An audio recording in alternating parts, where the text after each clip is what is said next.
recording on your phone. But I want to show y'all real quick this wig. I just got it at the hair store. I'm kind of excited about it.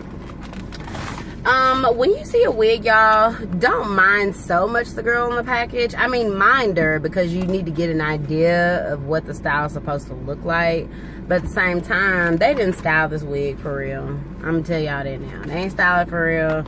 They pretty much plopped it on her head. They may have combed it out a little bit just to get the bang together, but they didn't really take time to style this. So this is not exactly what it's gonna look like when I style it. Of course, I will show y'all, but I have this little blonde number. It's blonde. I like it. It's getting cooler outside, but I still like it, the idea of it. So this is the first unboxing. It's my first time I ever unboxed a wig. It's the Equal Invisible L-Part Wig, the Luxury Integration. So it shows you the little L-Part section that is hand-tied on the packaging. This is a little bit more realistic to what it's gonna look like. Sorry, I was clearing out a message. To what it would look like. It doesn't look as wiggy as the girl. I feel like they probably have her like with an air fro up under there, a hair fro up under there, didn't braid it down or nothing. But so yeah, I'm excited about her. I'll be wearing this to the concert this weekend. I got a brown wig cap, which I usually don't get. I usually get black, but since it was an invisible part, I felt like I needed to try to get a more flesh color. I didn't get the lightest color wig cap because I just didn't feel like it would look realistic. So between this wig cap and my concealer trick that I might have to still do on this part, it should look very realistic. I might also take time and tweeze a few of these hairs tomorrow, because I have a few things I gotta do tomorrow before we go out of town and drop the kids off where they're supposed to go. But nothing that should be like, wouldn't allow me to take a few moments to do this. So the wig has these two clips right next to the L part. It's got these two clips, small clips. They don't look like they would be too uncomfortable. I can appreciate them being where the part is. They already have it a little bit discolored here where the L part comes. The thing about this wig is you can't really, well, it's not meant to really change the parts in different ways, but I'm fine with that. Look at this feather, bang. Y'all, it's gonna be cute. I like it. I'm excited about it. I think it's gonna be cute because the roots are still dark, but it's blonde, majority blonde, different shades of blonde throughout. This is a, to be exact, what I do with the tag. And I'm sitting in my car doing this because I'm early for work. Style is Eternity. The color is OF 2730 613. So I'm assuming the 2730 616 is all these blonde shades throughout here. And I don't know what the OF means, but I'm gonna pull this out very, very little, because as I'm just doing it right now, and it kind of looks blue where they have that blonde. That's cool. Kind of grayish blue. You can tell it was color treated, because that's pretty much where the lift ended up being here. Odd. It's like kind of blue, and it's like that throughout, so I think it's on purpose. Even if it's not, I'm not tripping, because I still like the cool blondes, the mix of the cool and the warm blondes in here. And like I said, the dark roots, it makes me feel most secure when I do light colors personally, coming from a darker complected African-American woman. Some people don't think I'm dark skinned, but I'm dark skinned. I don't care what anybody says. Like, I'm dark skinned. I'm not light skinned. I'm not brown skinned. I'm not caramel skin. I'm not butterscotch. I'm dark skinned. I'm not the darkest skin, but I think people confuse dark skin and the darker skin tones in general. I'm not gonna say darkest, but darker skin tones. I think they confuse that. So I'm not light skin. I'm not brown. I am dark skin. I consider myself, I identify as dark skin. See, like the hairs in the front hairline, I'm probably gonna pull those. And I'm doing it now. I can't even help myself. Like in the very front, in the very front edge here, That's just a little bit less concealer. See those edges? I think I'm going to pluck those hairs mainly. And then I might do a little bit more throughout the part. But for the most part, I don't think I need to pluck it. Especially because the cap I'm going to have. So it was between 3 wigs. And this is the one that I chose. It was a long, just straight black wig that I was going to get. I haven't done long in a long time. And I haven't done long and straight in even longer. So the last wig, if you guys remember, was my cute little Cleopatra number. And yeah, and they actually, this is cool. I'm looking at the construction of this. The way that they stitched it, if you can tell, they skipped some of, well, in between rather, where the separation is, where the cap is, they pulled some of the hair through there. So the flip over, the flip back, it keeps it more discreet and more natural looking if wind catches your hair. I will be going to my sister. As you can see, I didn't go with the crochets. I just feel like I'm kind of over them until probably fall. Because these wigs are just so versatile. I don't like having to take them off when I want to get up and go, or just being around the house sometimes. But I kind of do like it because it does give my scalp a chance to breathe, my hair a chance to breathe. And yeah, they're versatile in the sense that I can change my style up every week if I want and keep the same braid down. You know what I'm saying? I don't have to, because when I have crochets, I have them for a month at a minimum, a month or more. I mean, a month is very minimal for me personally. I don't know how the shedding is going to be on this wig, obviously, but I like it. It's basically a style for the weekend. If it lasts longer than that, I'm grateful. Yeah, it's shedding. If it lasts longer than that, I'm grateful, but it really, really was like super last minute, affordable style that looks very luxurious and expensive once I put it on my head and style it out. So yeah, that's what like I was saying about wigs. I'm just back to wigs. I used to well, I wouldn't say only do wigs, but I was on wigs for a really long time. And those were more expensive, with more expensive hair sometimes, and then sometimes it was the synthetic wigs. Most times it was the synthetic wigs, but they were usually curly. For a while I steered away from the straight ones, but now years later, since I have started wearing wigs, years later, they have definitely stepped their game up when it comes to making sure that the straighter hair fibers compared to the curly hair fibers are kind of lasting. So I'm really excited about it. I'm gonna go over my sister's. Oh, I just put this thing in here and it fell right through. I'm gonna go over my sister's, let her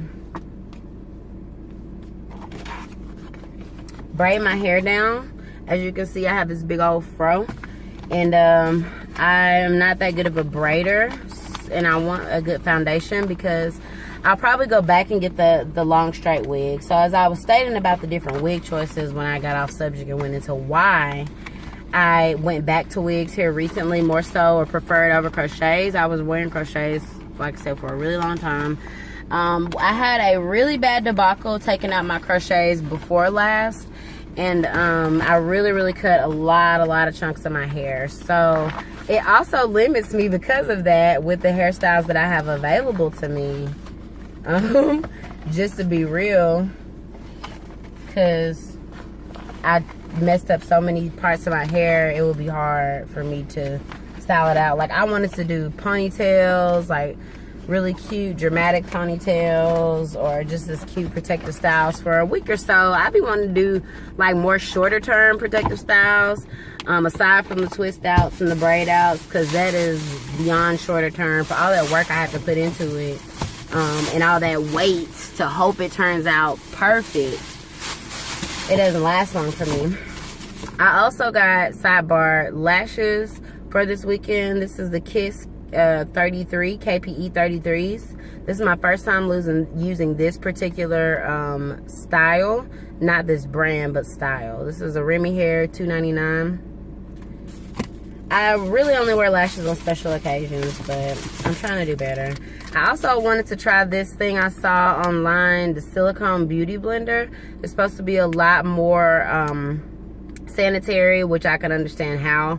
That's what took me a while to get on the beauty blenders, but you can't deny how flawlessly. It can blend out your makeup, so I had to go with it. But I'm very, very careful about cleaning it. I thought it would break me out like way more.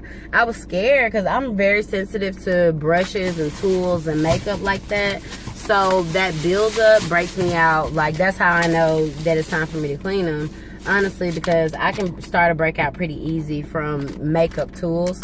So I was really timid about the beauty blender when it first kind of hit the scene, but this makes me feel a little bit better.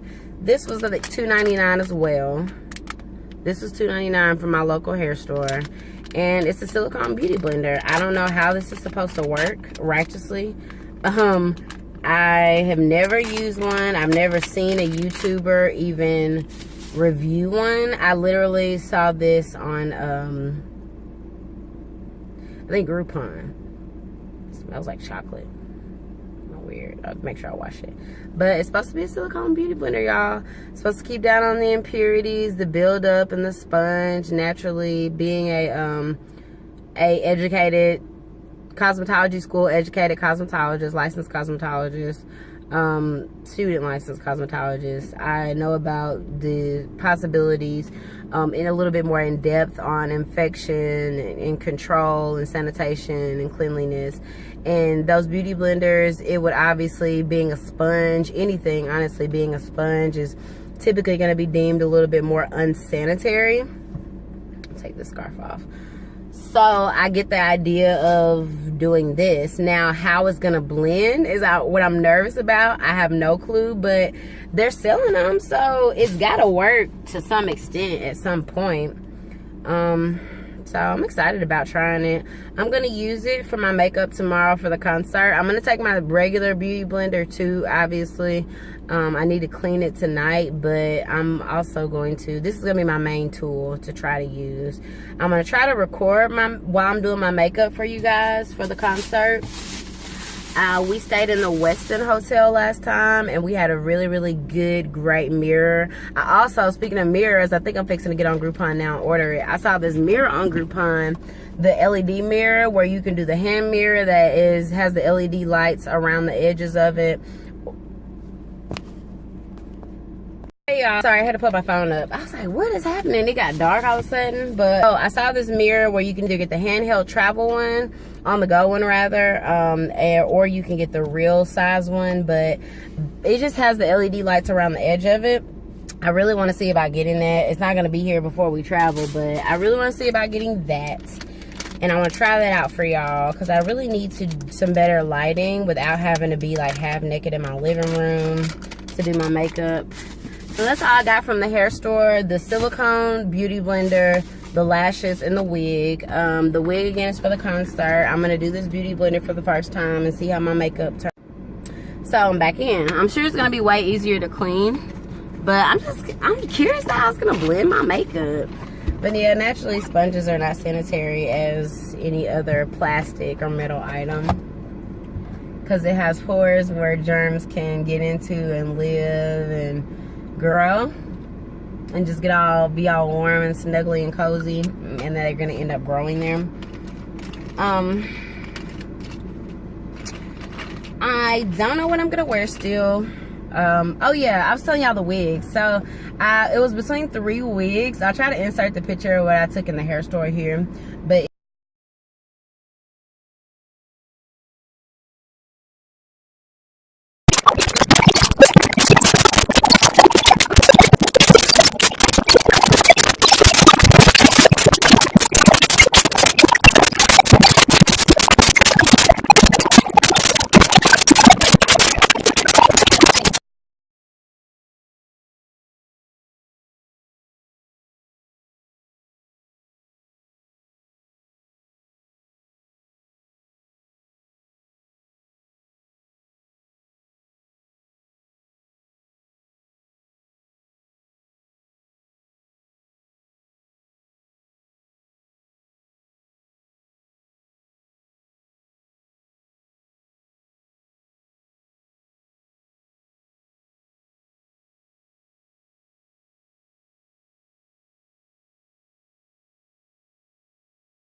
Don't be late. Tap that bell.